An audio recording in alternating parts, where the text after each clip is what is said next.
Viewer discretion is advised.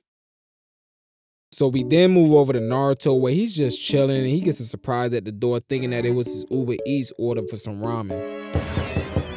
Finally, my food's here. Hopefully it's a baddie dropping it off. Nope. Itachi and Kisame pulled up to bag that boy and take him back to the trenches. And bruh, can we take a moment to stop and think that these niggas just casually knocked on the door to kidnap somebody? I told you these niggas are savage. So we already know anime is home to some of the biggest gangsters and villains, and some of these niggas are straight menaces to society. These the type of niggas to pull up on your hood and blow that shit to kingdom come. Some of these niggas move in silence and others move with the gang. So today we're gonna be taking a look at one of the biggest gangs in anime, the Akatsuki. Now growing up, these niggas were feared more than the Crips and the Blood. When they pull up to your village, just know it's a problem. Now we first get introduced to the Akatsuki in Naruto Part 1, when they spun the block twice looking for Naruto, right after Orochimaru just finished stepping on the village and taking out the third Hokage. And this is where we meet two of the most deadliest, most savage niggas to ever roam these streets. We got Itachi and we got Kisame. Two of the biggest gangsters in the bingo book. Now, if you didn't already know, Kisame, he's one of the 7 swordsmen of the Mist, which is another gang in Naruto that features some of the most devilish niggas to ever roam the streets. I'm talking about niggas like the Duni Demon Zabuza who showed up back in the beginning of Part 1, who terrorized the streets and terrorized the bridge. And at this point, I think everybody knows Itachi as the nigga who annihilated his whole clan except for one person. His annoying ass brother Sasuke. What's good, blood? Where y'all from? I'm warning you, I don't think you want to mess with me. It wasn't in my plans to step on you niggas today. Forget all that. I said where you from, blood. Enough of the chit chat. I say we smoke them.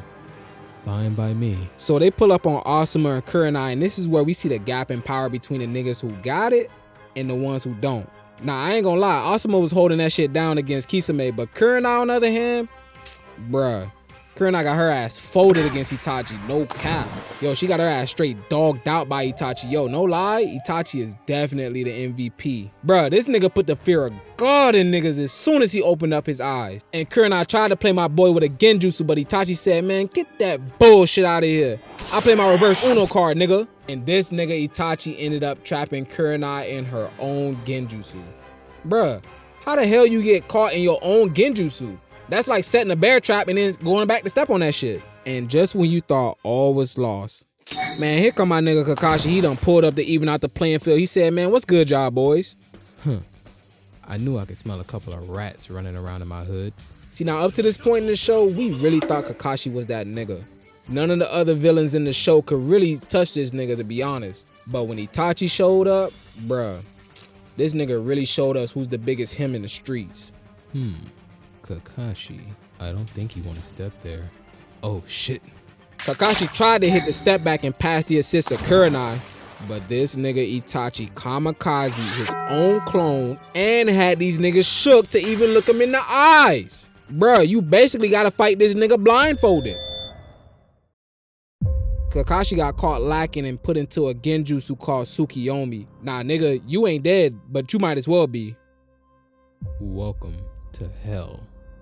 Here, you're subjected to 72 hours of ball-crushing pain. But don't worry, I'll take care of you. I'll make sure you enjoy your time here in paradise. It's fine. It's just an illusion. And plus, it's only 72 hours. It's not that long. I feel like it's already been about an hour. So far, you have 71 hours, 59 minutes, and 59 seconds left. What? And after Kakashi gets rolled into a pack, these niggas were finished. But then here come my nigga Guy show up to save the day and bail these niggas out. And trust me, this ain't the first time this ever happened, bro. Watch Naruto Part 2, you'll see exactly what I'm talking about. Who's the nigga with the wee-wee ass haircut? You're looking at the sexiest demon of the leaf, but the ladies call me Guy. Well, nigga, how about we... Kisame, let's go. We're only here to get the boy, not start an all-out war with the ops. Lucky bastards. So we then move over to Naruto, where he's just chilling and he gets a surprise at the door thinking that it was his Uber Eats order for some ramen. Finally, my food's here. Hopefully it's a baddie dropping it off. Nope. Itachi and Kisame pulled up to bag that boy and take him back to the trenches. And bruh, can we take a moment to stop and think that these niggas just casually knocked on the door to kidnap somebody? I told you these niggas are savage. Are you the Uber Eats people? Come outside. Let's take a walk. Take a walk? For what? Alright, this little nigga's talking too much. How about I chop off his legs? And before they can kidnap Naruto, man, here comes Sasuke showing up talking that tough shit, trying to run up on Itachi using Chidori, but Itachi says, man, get that bullshit out of here, little nigga. Foolish brother, I'm not here for you.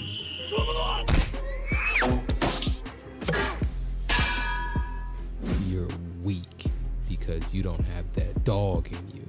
And you know what? You'll never fucking will.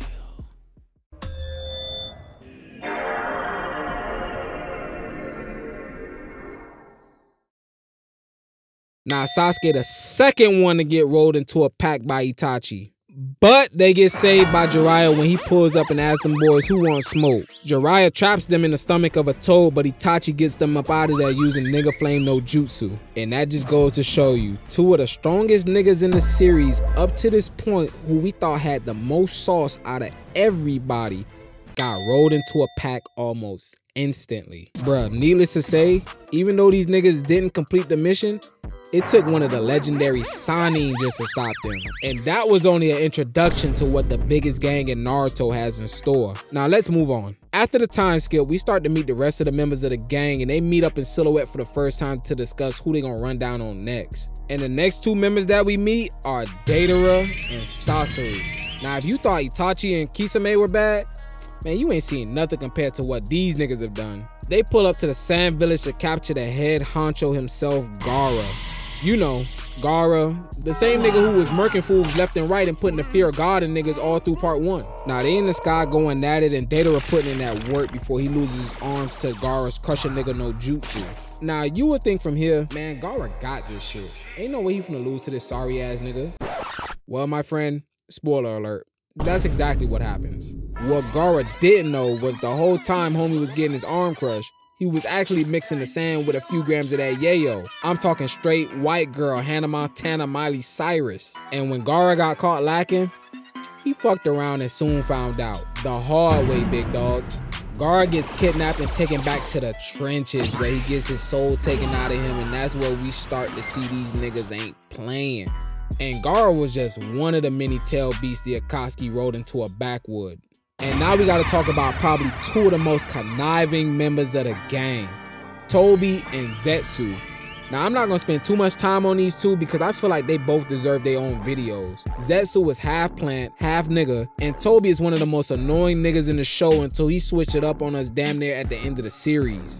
Now no lie, at first we didn't know how much of a pivotal role these niggas would play near the end game.